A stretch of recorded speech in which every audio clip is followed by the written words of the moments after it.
Kaibigan, bago tayo magsimula, palike and subscribe po muna ako at pahit ng notification bell para ma-notify ko kayo sa lagay ng ating panahon. Maraming salamat po.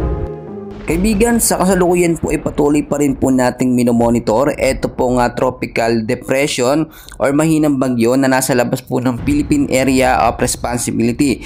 And as of now, ito po may layong 2,540 kilometers. Ito po sa may bandang east of extreme northern Luzon at may lakas na po siya ng hangin na pumapalo po sa 55 kilometers per hour. Malapit pa rin sa sentro na may bugso pong pumapalo sa 70 kilometers per hour.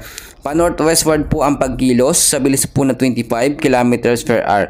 Bukod na po dyan mga kaibigan, ito naman pong low pressure area na nasa loob po ng Philippine Area of Responsibility natin. As of now, meron po siyang layo na 145 kilometers west of Coron, Palawan. But as of now, ayon sa pagtatala ng Pag-asa, etong low pressure area sa loob ng ating bansa ay maliit po yung tsansa na maging isang ganap na tropical depression or bagyo within the next 12 to 24 hours. Pero hindi pa rin natin naalis yung mga posibilidad na ito ay posibleng magbago or lumakas, kaya patuloy po natin yang i-monitor. Forecast weather condition tayo mga kaibigan. Narito po yung mga lugar na apektado ngayon ng sama ng panahon. At sa area po ng Bicol Region, Mimaropa, Quezon, Rizal, Laguna at Batangas, maulap po na kalangitan ang ating nararanasan dyan. Pagdating po sa hapon, meron mga isolated light rains and heavy rainfalls dahil pa rin po yan sa LVA at ITCC or Intertropical Convergence Zone. Itong ITCC mga kaibigan ay hinahatak po ng low pressure area na nasa loob po ng ating par. So inaasahan pa rin mga kaibigan yung posibleng pagbabaha po sa mababang lugar at landslide sa mga landslide prone area.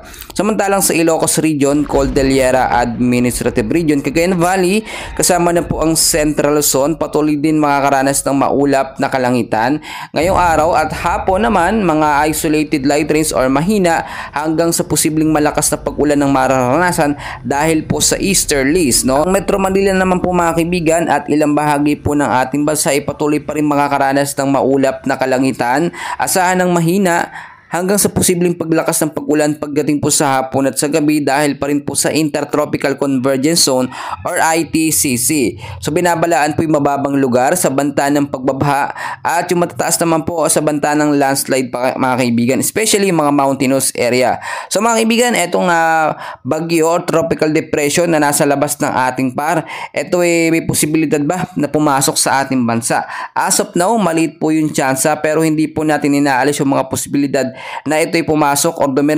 dumireksyon sa ating Philippine Area of Responsibility. At kapag ito po ay nabuo o nakapasok sa ating par, ito'y tatawagin pong bagyong Christine. Ito namang low pressure area, kapag ito po ay naging isang tropical depression or mahinang bagyo, ito po yung mauuna natin na tatawagin bagyong Christine. Basta ang susunod po na bagyo na papasok sa ating bansa ay bagyong Christine po mga kaibigan. Yung nasa labas or nasa loob, kung ano po yung maunang mabuo or makapasok sa ating bansa mga kaibigan. So patuloy tayong mag-antabay sa lagay ng ating panahon para aware tayo at alam natin ang lagay ng kondisyon ng ating mga lugar po mga kaibigan. So yun lamang update natin and please huwag kalimutan i-like at subscribe ang ating YouTube channel. Maraming salamat po sa inyong lahat at magandang araw po.